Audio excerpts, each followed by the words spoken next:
Now we shall begin. You should answer the questions as you listen, because you will not hear the recording a second time.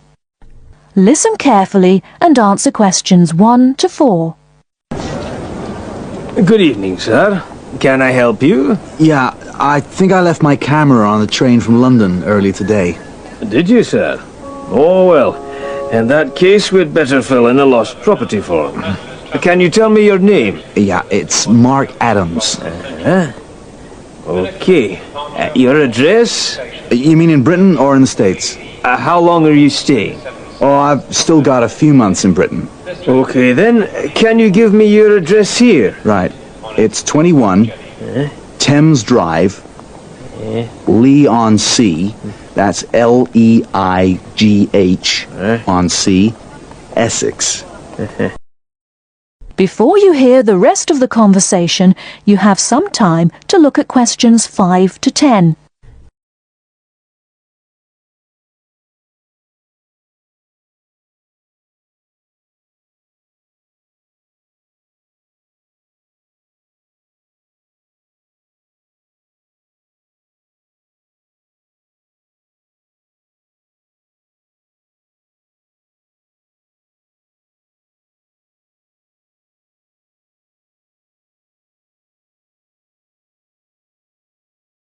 Now listen and answer questions 5 to 10.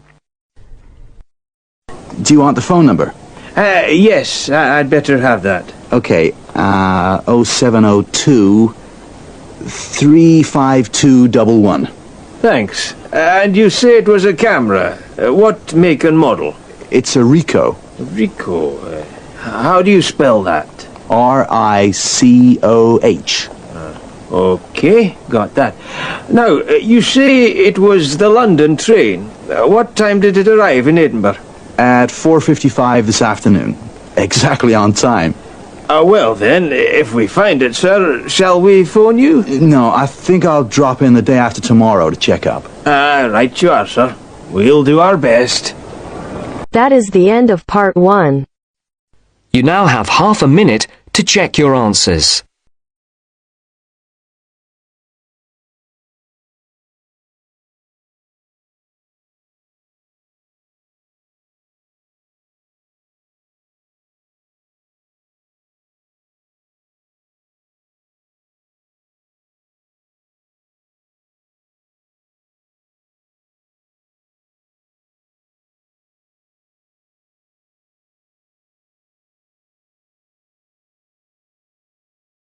Now turns to part 2. Part 2. You'll hear a dialogue between a foreign student and a student union officer. First, look at questions 11 to 13.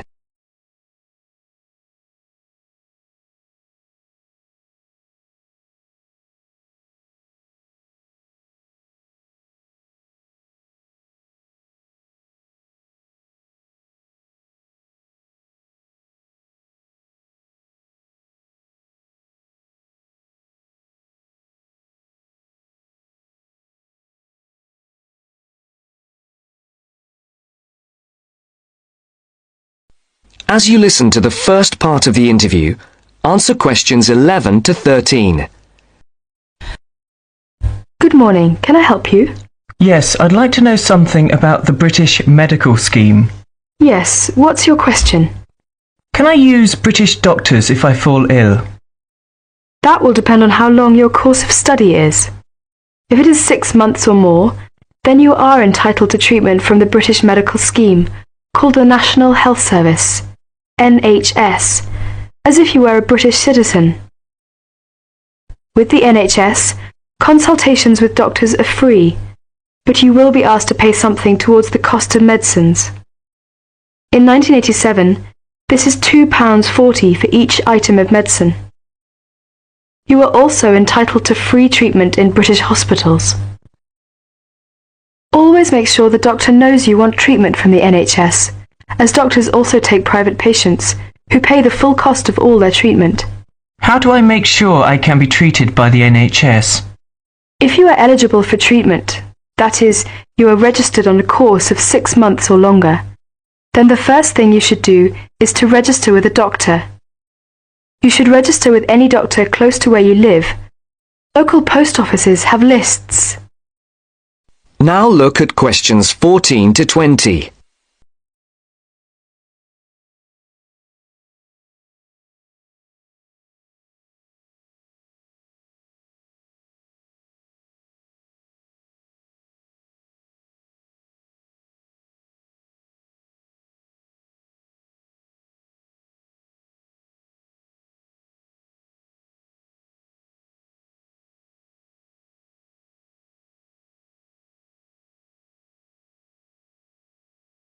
Now listen carefully and answer questions 14 to 20. All you need to do is visit the doctor or the doctor's receptionist during consulting hours and ask to be included on the doctor's list of patients. If the doctor decides to accept you, you will then be sent a medical card by post, which will carry your National Health Service number. Take great care not to lose this. If the doctor cannot accept you, try elsewhere or contact the local family practitioner committee. You can get the address from the post office or any doctor. Find out your doctor's consulting hours from the doctor or the receptionist and ask whether or not you need to make an appointment before seeing the doctor. Remember to be on time for any appointment you make. You can see him or her during those hours unless you are seriously ill. If you are seriously ill, the doctor can be called out to see you. Once you have registered, you should tell your warden, landlord, landlady or a friend the name, address and telephone number of your doctor, so that if you are suddenly taken ill, the doctor can be called out to see you. I see. Could you tell me something about British hospitals? Yes, hospitals provide specialist treatments, or treatment for which any kind of extended stay is required. Your doctor will recommend you to go if it is necessary. Casualty or emergency treatment following accidents is free for everyone. As not all hospitals provide such services, you should find out which local hospitals do, in case you ever need treatment. How about dental care in Britain? You can find lists of dentists who give National Health Service treatment at local main post offices. You do not register with a dentist, but you should ask whether they are willing to give you NHS treatment, as dentists are free to accept or refuse patients and to provide private treatment only. If you are accepted, you should give the dentist the NHS number which is on your medical card. There is a charge for all dental treatment. For basic treatment, this could be up to £17. More extensive dental treatment will cost more if you are not registered with a doctor. You will have to pay the full cost of dental treatment as a private patient. You will have to make an appointment to see your dentist and should give notice if you are unable to attend an appointment, or you will be charged for loss of time. You should try to have your teeth checked at least once per year by the dentist. From the NHS, you are entitled to a free 6-monthly checkup. Thank you very much. This helps me a lot. That is the end of part 2. You now have half a minute to check your answers.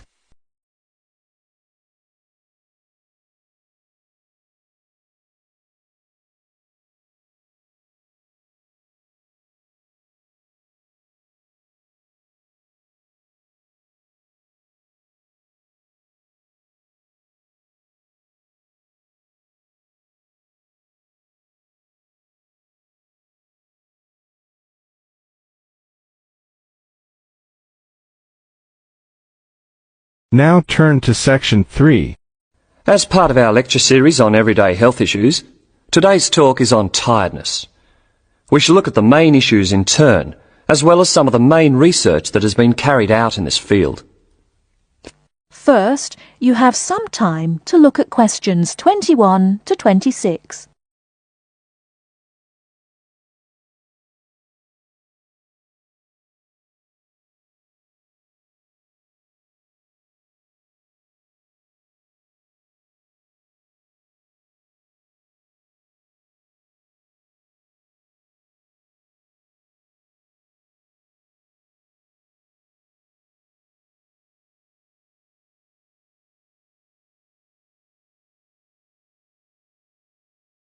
Now listen carefully and answer questions 21 to 26.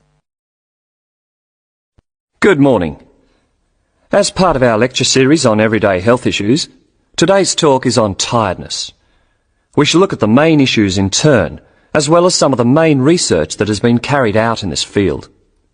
Firstly, it is clear that tiredness is on the rise. No official data exists on the rate of people reporting to doctors with recurring tiredness, but it's a very common complaint. Research suggests that people are not relaxing properly and often work when they do not have enough energy. Furthermore, products to boost energy are also on the rise. Sales of so-called energy drinks loaded with caffeine and sugar have grown by 23% over the last year. And this is not the only instance of an increase in products claiming to boost energy. Guarana, a herbal stimulant, can now be found in everything from chocolate bars to tea bags. Now let's examine what it is that's making people so tired. Dr. Liebhold, a Sydney GP, has done extensive research into this, and he believes that financial pressures, not taking holidays, and not having time off when you become ill due to fear of losing your job are all common causes. Some of the other suggested causes are low oxygen levels in offices, poor diet, or illness. The problem is that tiredness is a symptom of just about every kind of illness, which makes tracking down the cause all the more difficult. The next question to ask is, are people getting enough sleep? Dr. Mansfield from Melbourne's Epworth Sleep Centre, who specialises in sleep disorders, says insomnia often arises when people are going through a stressful period. Mansfield often needs to re-educate people in how to get off to sleep. He recommends keeping your body clock regular by going to bed and rising at similar times every day, and not drinking too much caffeine. And there is some truth in the old story about having a glass of hot milk before bed. Milk contains the amino acid tryptophan, which has been shown to help induce sleepiness. Turning to the question of why we need sleep, researchers are still trying to answer this fundamental question. Sleep deprivation experiments have shown that after 14 days without sleep, rats will lie down and die. And after only 3 days sleep loss, humans get confused, forgetful, and start having hallucinations. So whatever sleep does, it is important. Before you hear the rest of the talk, you have some time to look at questions 27 to 30.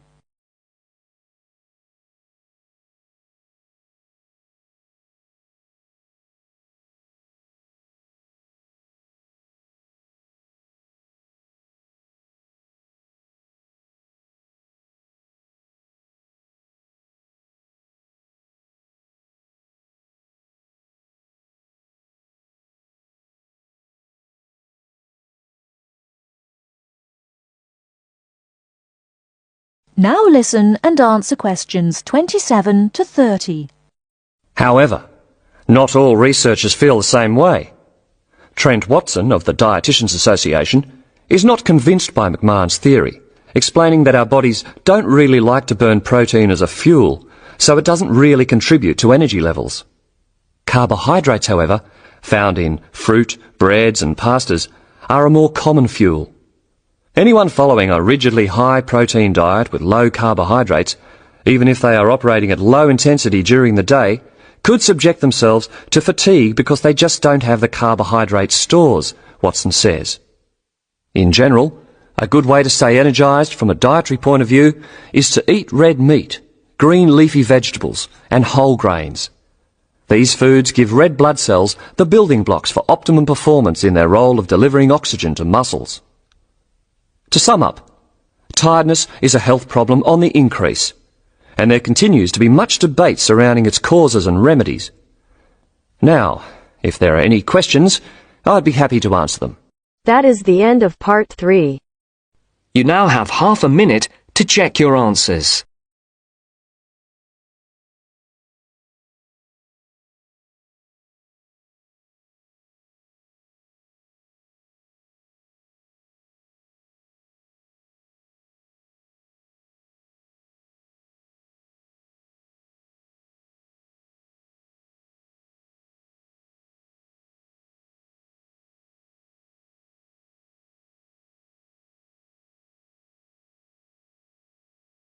Now turns to Part 4.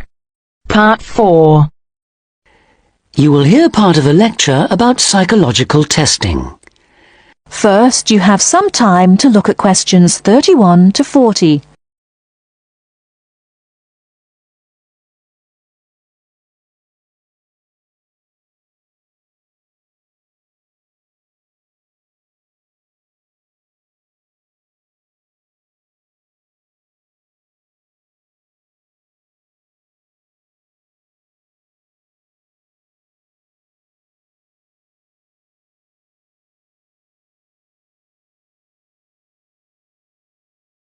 Now, listen carefully and answer questions 31 to 40.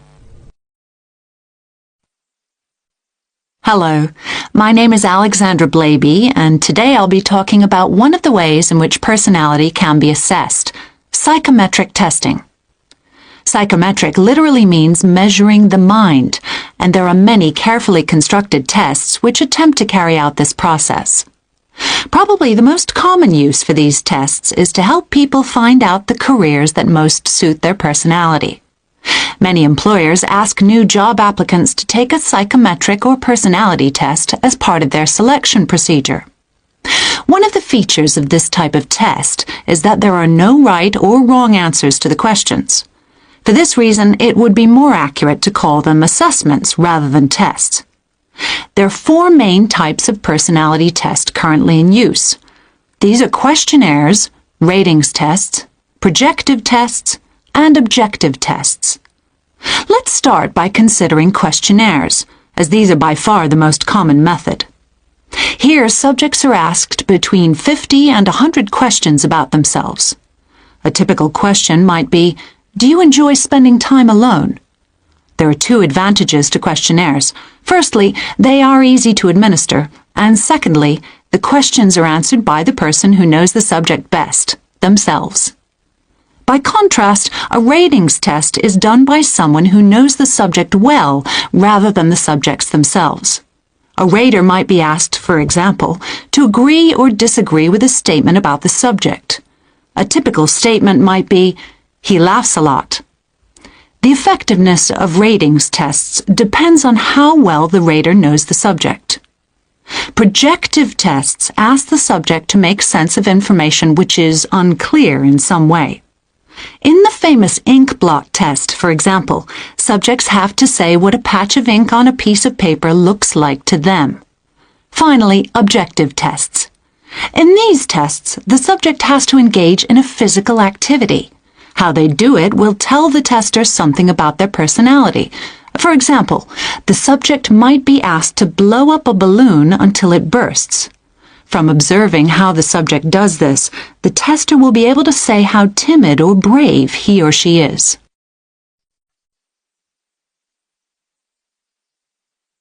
Perhaps at this stage we should clarify what exactly we learn about people from psychometric tests. The overall purpose of the tests is to identify personality leanings or inclinations rather than fixed qualities or, as some people fear, character weaknesses. This explains why tests often include several similar questions.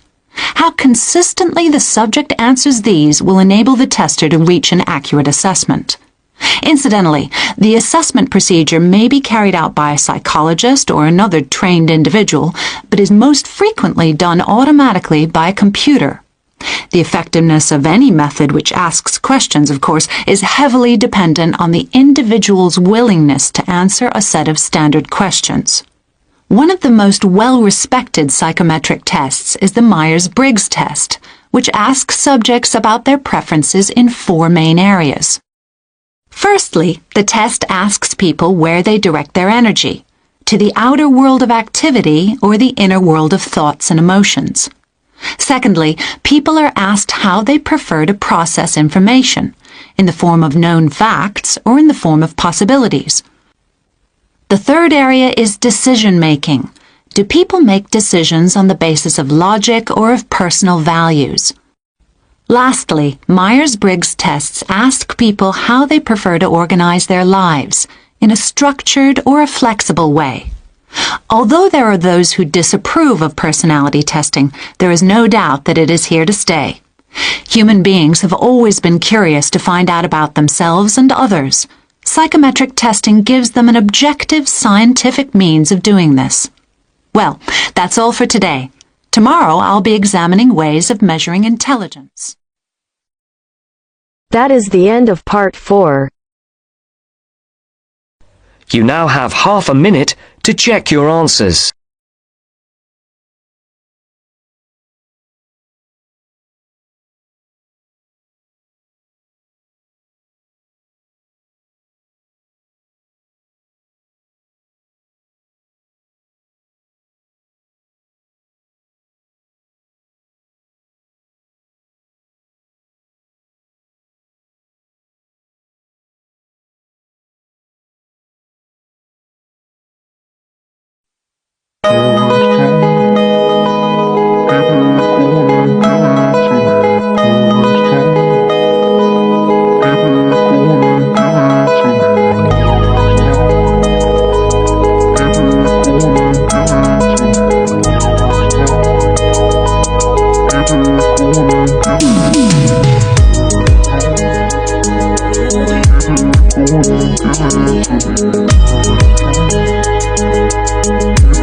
Give it